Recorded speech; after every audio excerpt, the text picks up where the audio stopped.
Hello and welcome to the Wayne State Coaches Show here on MyWayneNews.com. I'm Mike Carnes, your host for all things Wildcat Athletics here on The Big Show. On the show this week, we will talk with women's basketball coach Brent Polerai as the new women's basketball coach takes over the helm of Wayne State women's basketball. Also on the show, Jeff Kaminsky, the men's basketball coach, as the men get set to take on all comers in the 2018-19 season. And Marlon Brink, the indoor track and field coach, will tell us about the end of cross-country season with regionals coming up and the upcoming start of the 2018-19 indoor track season. We'll have all that here on the Wayne State Coaches Show. We're going to take a time out and come back with more right after this. The Coaches Show is sponsored by Pack and Save. Pack and Save is a proud supporter of Wildcat Athletics and is your one-stop shop for savings. Check out Pack and Save's excellent produce and find the best cuts in their grade A meat department. Be sure to stop at the Top Notch Deli where you can find their amazing fried chicken, daily lunch specials, and all the fixings for your next tailgate or viewing party. Pack and Save is open from 7:30 a.m. to 10 p.m. 7 days a week, and their staff is waiting to help you for all of your grocery needs. Pack and Save, your one-stop shop for savings in Wayne, America. Go Cats! We're back here on the Wayne State Coaches Show talking with indoor track and field coach and cross-country coach Marlon Brink, talking about the tracksters, the cross-country runners finishing up the regular season on Saturday with the Northern Sun Conference meet at Lee Park Golf Course in Aberdeen, South Dakota. The women taking 11th place and the men taking 12th. Their final action before regionals coming up here in a couple of weeks. And Coach, we were talking a little bit beforehand, the weather not the best out there, but you guys were able to get the meet in there. Yeah, it was kind of cold and damp and rainy, about 40 degrees. So, I mean, it wasn't ideal conditions, certainly not for the spectators, but even for the runners, it was a little bit colder than what we would have liked. But, you know, they persevered through it. And, you know, we had several runners that had personal best marks for their respective race distances. So I was happy to see that. Yeah. And, you know, it was just tough championships. Yeah. Northern Sun has a lot of good teams in the race this year. University of Mary won the team title in the women's race for the third straight year, and University of Sioux Falls, ended Augustana's 9-year run as the men's conference champion to take the team title there. On the women's side, Molly McCartney was the leading runner for Wayne State. She finished 50th in a field of 140 runners with a time of 23 minutes and 30 seconds.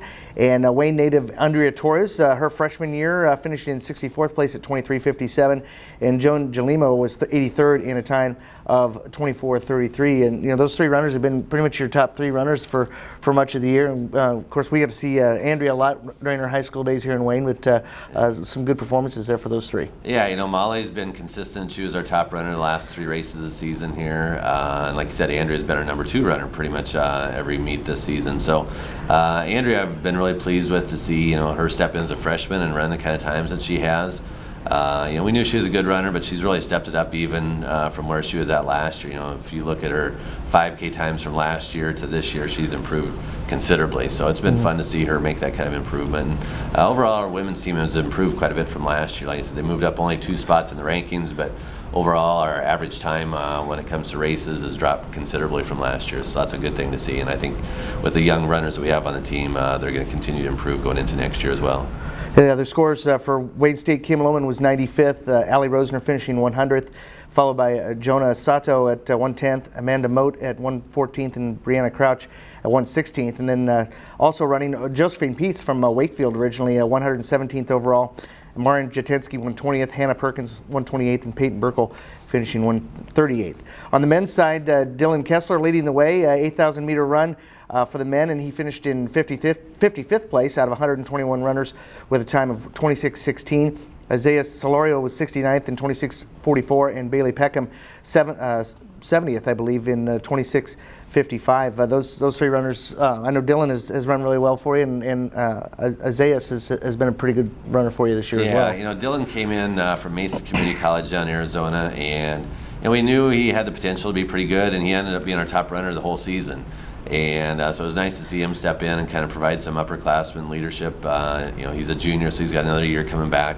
Isaias had a good season, pretty solid from the beginning to end there. He improved quite a bit during the course of the season there. So he was usually our number 2 runner. And then Bailey Peckham, you know, he's just a sophomore, but he ran very well throughout the season. He's made some significant time drops on his races this year from last year as well. So, you know, good to see those guys kind of stepping up and providing leadership for our team there. And Bryce Holcomb finishing 85th, Brock Hagerty 94th. Jesus Arellano 105th, Nathan Pearson 108th, Jacob Kemper 109th, and Nathan Heimer finishing 110th as the Wildcats finishing in 12th place in the men's race there at the Northern Sun Conference Championships.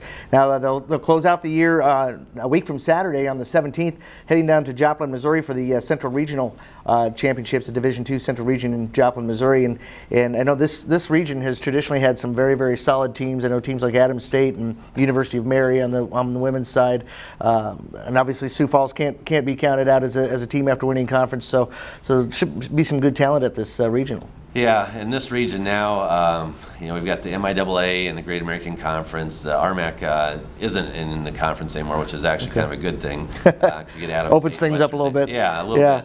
But the way it works now is the top 3 teams advance from the regional meet to nationals, and then the next other 8 teams from the other 7 regions in the NCAA, they'll choose 8 that are at-large teams that go to national meet. So, it's a chance for both the teams and the individuals to qualify to nationals. And like you said, I think Augustana and the University of Sioux Falls are probably the top 2 favorites on the men's side right now. On the women's side, I think Mary is a clear-cut favorite there. They won the regional meet last year, so it'll be a good championship there. They've hosted the national meet there in the past as well, so it's a good course. It's kind of rolling. It's not just a flat pancake type course. It's really easy for the runners. So the guys also move up from 8,000 meters to 10,000 meters, so that's a little bit of a challenge too, because you're adding another 1.25 miles to their distance. The women stays at 6,000 meters. So from that standpoint, it kind of changes the racing strategy for the men's race a little bit compared to the women's race there. Now, why do they add the 2,000 meters there? That's a great question. They run the 10,000 meters at nationals, and I think they just kind of want it to be more of a true distance runners race.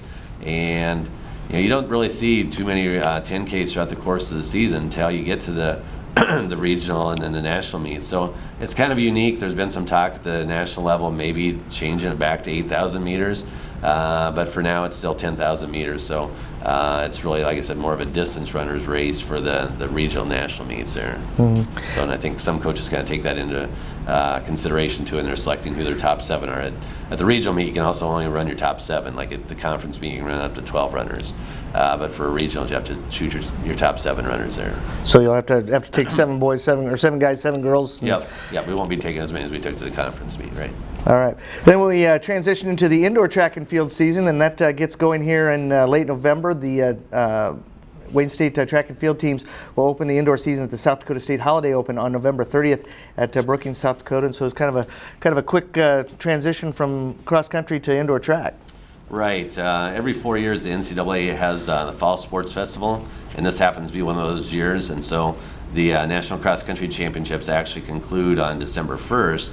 So because of that reason, our cross country, middle distance and long distance athletes that are finish up at regionals that we were just talking about won't be running at this meet. They'll be actually taking a little bit of time off, and so it'll give them a good chance to kind of see where they're at. They've been training all fall, getting ready for the start of the track season, and they're excited to get a meet in.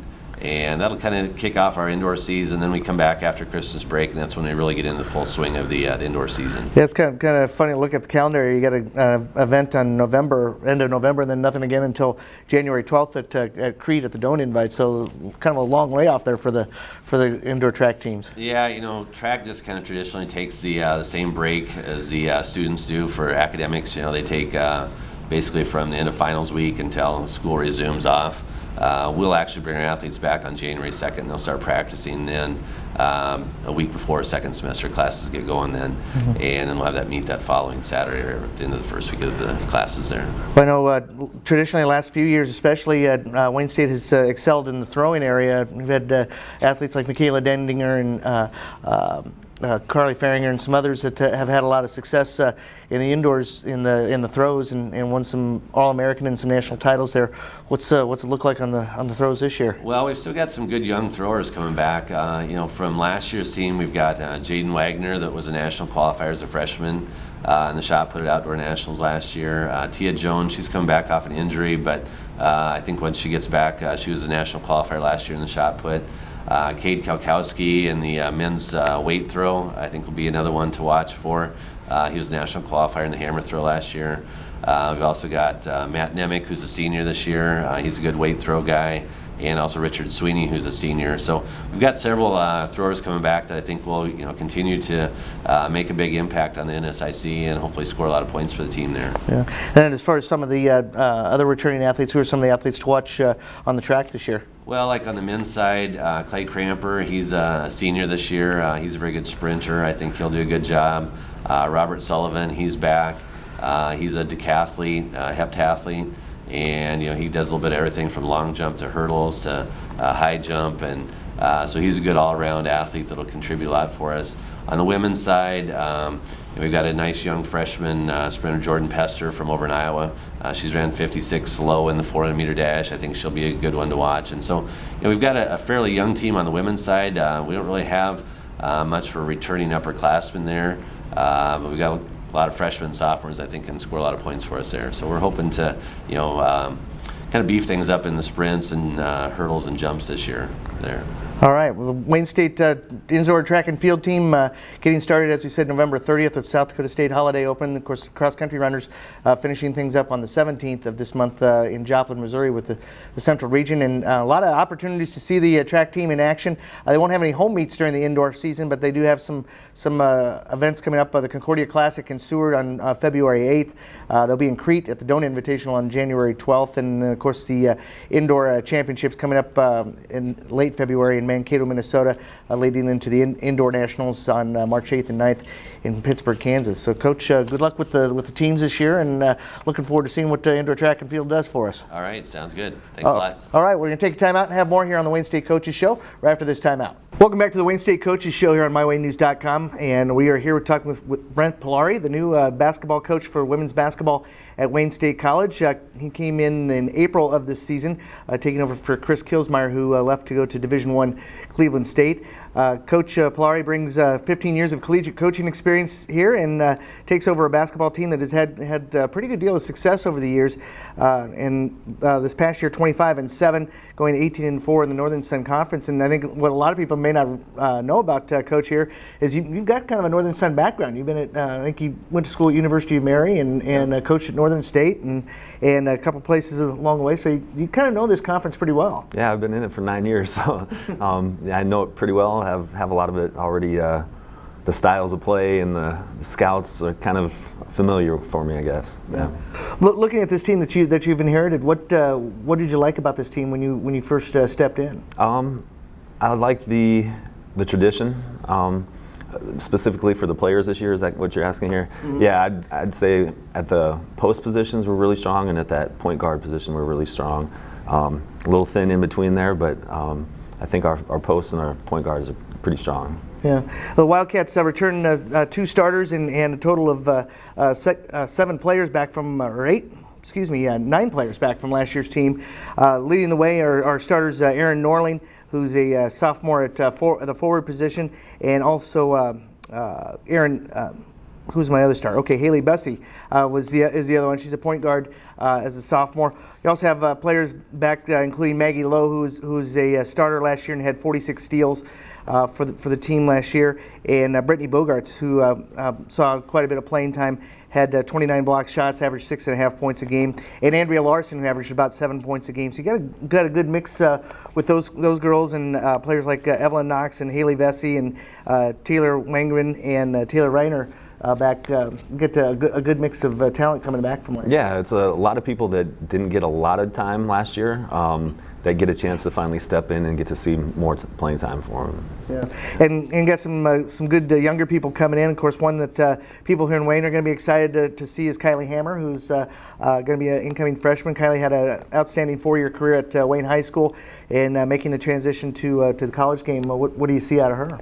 Well, she's with our thinness at the guard spot, she's going to be on the court for us, and she brings some athleticism with her, some quickness, and she goes hard all the time. Yeah.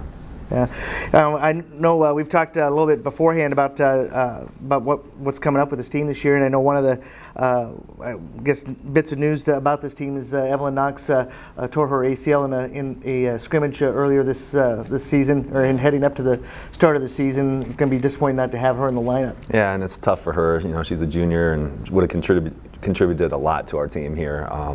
So yeah, she's going to have surgery coming up here in a couple weeks, and that just makes our really thin guard area even thinner. So, but we always talk about next best action, what's the next best thing, and we just try to move on the best we can from here. Yeah.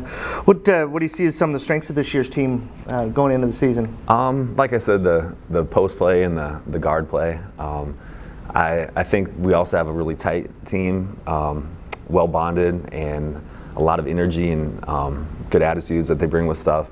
And they're learning stuff pretty well. We just watched our film from Saturday. Every scrimmage we've had, we've improved tenfold on each one, and so they're learning, and they're just bringing it every day. Yeah, and I know that traditionally Wayne State ran that zone defense so well that Kilsmeyer had, and I know you kind of bring in a little different philosophy. What were some of the changes that fans can expect with the team this year? Pretty much everything's new, so everything we're doing is different, which is you can, I guess, expect that they're going to see a team that hasn't done the stuff that we're doing. So I'm sure early it's going to be a little sketchy, but as we get going, just like our scrimmages and stuff, we're getting better every day, and we're finding little things we're tweaking, and film is a good tool that we're using for that. But yeah, you'll see different offenses, different defenses, different tempo, I think, and we try to adjust to our players. And like I said, we're adjusting to this team now too, even from what we thought we had. Yeah. Talk a little bit about your coaching staff. Who's on board with you this year? Amber Schwarthy, she came here with me from St. Mary's. She played at Northern Iowa. And Alana Aguirre, she played at Ball State. Both young, really good role models for our team. They're on top of the game. They're cutting up film right now. They're junkies of the game and have a lot of basketball tradition with them and their families. Yeah. Now I know that Alana Aguirre has a kind of a interesting, I guess, lineage in her basketball career. She's the daughter of a NBA superstar, which is people my generation or older will remember the name Mark Aguirre. Yeah, absolutely. Yeah, and he's bad boy and all that coming in from the Pistons and his time at the Mavericks and stuff. But yeah, she brings a love of the game too, and it's fun they talk basketball. He actually came to our first recruiting event in Chicago with her. Got to see a little bit of what Midwest basketball looked like up here. So yeah, it's kind of cool. Yeah, I was a big fan of Mark Aguirre when he played with the Mavericks. When he went to Detroit, then not so much. But he was a great basketball player back in the day. Part of a great NBA championship team there with Detroit.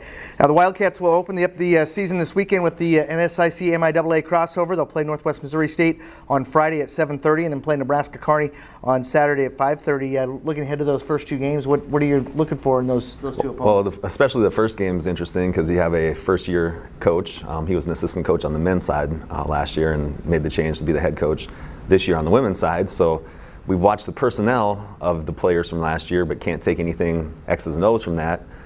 Watch the men's side, so we've watched a lot of men's games too now from Northwest Missouri, and so we're assuming it's going to be something similar. But just like us, we don't know exactly what they're going to do, and they probably don't know much about what we're going to do either. So it's going to be kind of a mystery game for both teams. Yeah. And then of course Nebraska Kearney, Wayne State, Nebraska Kearney. There's a love-hate thing going there with two in-state colleges battling out. Yeah. Well, that was we watched last year's game, and it was a tough game for Wayne.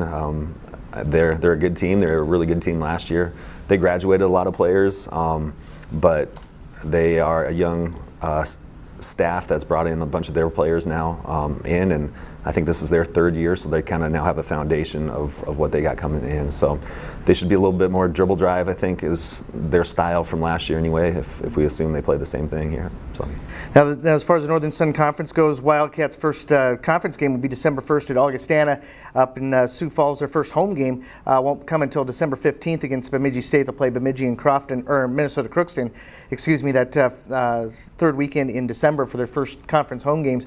The conference coaches decided at the beginning of the year that you guys were 10th in the conference and 6th in the division, and I know that's a place that Wayne State hasn't been very familiar with, being that low in the rankings. Yeah. So and I'm sure probably some of that has to do with the coaching change and a lot of the unknowns there with that. Yeah, I think people looked at all the talent that graduated or transferred, and that's probably what they're looking at. But like I said, we have a lot of people that got a little bit of time last year that now get to be the focus maybe a little bit more this year. And we talked with our team. My first year at St. Mary's, we were preseason picked 8th, I think, and if we didn't have appendicitis from our best player, we'd have won the league that year on the last 4 games there. But so we don't really care about where they preseason rank us or any of that stuff. We just try to get better every single day in every practice. And hopefully that will all play itself out there at the end of the season, and we'll have a lot of good things to talk about. It's going to be an interesting season for the Wildcats, and they'll start the year, as we said, this Friday and Saturday here at Rice Auditorium, 7:30 against Northwest Missouri State on Friday, and then 5:30 on Saturday against the Lopers from Nebraska Kearney. Coach, look forward to working with you this year, and hoping we have a lot of good things to talk about with Wildcat basketball. Me too. Go Cats. All right, we're going to take a timeout and have more here on the Wayne State Coaches Show right after this timeout.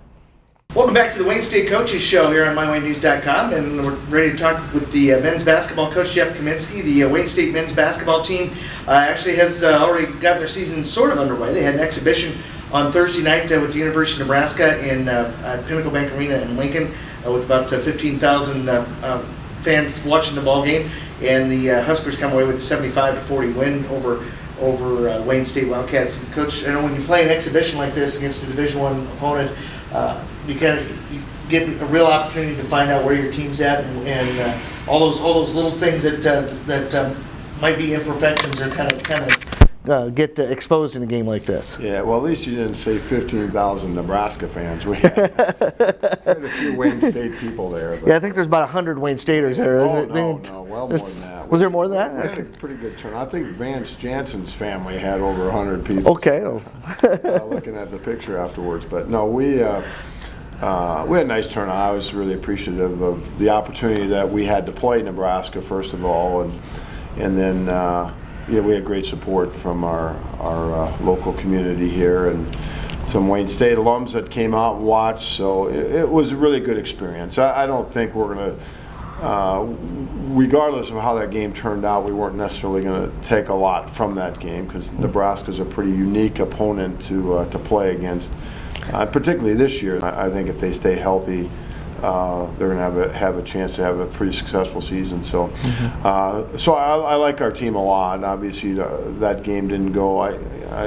Hopefully we won't, score 40 points again in a game all year. I said afterwards it may be hard to believe, but I actually feel like we have a pretty skilled team that shoots the ball pretty well. You just wouldn't have noticed in that game. I think their length and athleticism had a lot to do with our shooting woes on Thursday night. And that's the nice thing about that is it doesn't count on your win-loss record, but it gives you an opportunity to see where your team is at as far as how they've developed as a team over the course of the season.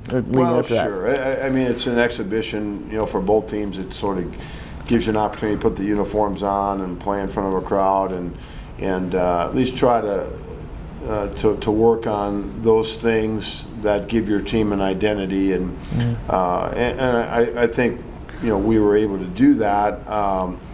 There's just such a small margin for error in a game like that you have to do things near perfect to have a chance to succeed. So it was a great experience for our guys. We had a couple other scrimmages prior to that, and I think gave our guys some good game experience. So we're excited about the coming weekend and getting our regular season started. Yeah, the Wildcats are going to get their regular season started this weekend. They have the NSIC MIAA crossover. They'll be playing Pittsburgh State on Friday at 4 p.m. in Warrensburg, Missouri, and then on Saturday they'll take on the University of Central Missouri at 6 p.m. And then we were talking before we started things here, a couple of teams in the MIAA that are probably going to be players in that conference's race, and so it'll be a great opportunity for you to see some quality teams right out of the gate. Yeah, for sure. They've already changed the game times. I think we're at 5 on Friday and 8 on Saturday, so we have a little longer trip back afterwards on Saturday. But it will be. It's not just a matter of getting those 2 extra games in as far as conference opponents that are in our region, but very likely 2 of the better teams in our region in Central Missouri who's not that far removed from a national championship team, and the guy that coached that team is now the head coach at Pitt State. He had that short stint at Missouri and took the Pitt State job last year. So we're going to face two of the probably more talented teams that will play all year. So they'll be very comparable to upper level teams in the NSIC, and definitely we'll find a lot out about where we're at right now, and then you got to keep playing. It's a long season, so regardless of what happens, but we're excited about going down and competing and having some success this weekend. Yeah, the Wildcats returned 6 players from last year's team, and leading the way is seniors Kendall Jackson and Vance Jansen, both at the guard slots, and you also have Trevin Joseph Jr. back as a senior as well, and three seniors who are pretty good leaders for you, and should give you a good nucleus to build around. Oh, for sure. I think, first of all, we have an interesting mix in that about half of our roster is new. We have 7 returning players, 6 new players. So we're going to need to rely on some of those new guys to play some significant roles, which we feel good about because we felt like we had an outstanding recruiting class. But our 3 seniors are, really our leaders, are right now our 3 best players, and I think that's a good mix to have when your seniors are sort of your guys that are going to lead the way. Generally that's a good thing. So I like that mix of guys we have, even though we have a lot of new guys to our program and some inexperienced guys that are freshmen that are very talented. We still have a great deal of leadership and senior leadership, which I think is a good sign heading into the season. Looking ahead to the upcoming season, the Wildcats listed 12th overall in the preseason NSIC coaches rankings. They'll have a pretty busy schedule before conference play goes, and 4 games at home, starting on November 13th with Waldorf, Nebraska Christian on the 15th, Mount Marty on the 24th, and Nebraska Kearney on the 27th. And then open up Northern Sun Conference play at Augustana on August 1st or on December 1st. And I guess looking at the conference, obviously the conference coaches don't have a lot of faith in us. But who do you see as the teams to beat in the conference this year? Well, I don't know if that's so much true. I just think our conference is really, really good, and I also think there's a very small margin between the top and the bottom of our league. So, and we know how much those coaches and media polls really have a lot to do with anything. Yeah. But no, I think there's going to be some teams on the upper end that will be good. I don't know if we have that true national champion type of team in our league, but I think we have a number of teams in our league that can compete on the national level. So it'll be very interesting. But I like our team, and I really like our conference. And I think there's going to be a fine line. I think we need to, for us to make that jump, is you need to find a way to, win close games. I think we lost 4 games last year in the last 3 seconds. And you turn that around, and it's a very different season. But we're very excited about the direction we're going. 2 years ago when we took over here, a 5-win team, we went from 5 wins to 10 the first year, 10 to 14 last year, and I think this is our best group. So we're excited about what we can do in the league. The Coaches Show is sponsored by Pack and Save. Pack and Save is a proud supporter of Wildcat Athletics and is your one-stop shop for savings. Check out Pack and Save's excellent produce and find the best cuts in their grade A meat department. Be sure to stop at the Top Notch Deli, where you can find their amazing fried chicken, daily lunch specials, and all the fixings for your next tailgate or viewing party. Pack and Save is open from 7:30 a.m. to 10 p.m. 7 days a week, and their staff is waiting to help you for all of your grocery needs. Pack and Save, your one-stop shop for savings in Wayne, America. Go Cats! Welcome back to the Wayne State Coaches Show on MyWayNews.com. As we close things down, we just want to remind you that the women's basketball team will be at home Friday and Saturday at Rice Auditorium for the NSIC MIAA Crossover Challenge. They'll take on Northwest Missouri State Friday evening at 7:30 at Rice Auditorium, and then on Saturday we'll face Nebraska Kearney in a game at 5:30 p.m. The men's basketball team hits the road for their part of the NSIC MIAA Challenge. They will face Pittsburgh State on Friday, and that game has been moved up to a 5 o'clock start. And then Central Missouri on Saturday, and that game will be an 8:30 start. So make note of that. If you've seen the schedules on the web, those schedules have changed for the men's basketball team. They will be home on Tuesday, November 13th for their home opener. They will take on Waldorf, and that will be at 7 o'clock. And then again on Thursday next week, they will host Nebraska Christian in a 7 o'clock game, and those games will be at Rice Auditorium.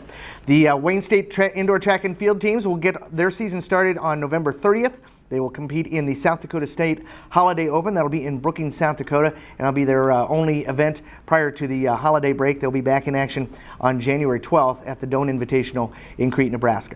That's going to do it for this edition of the Wayne State Coaches Show here on MyWayneNews.com. Thanks a lot for tuning in. We'll see you with another edition next week here on MyWayneNews.com. See you later.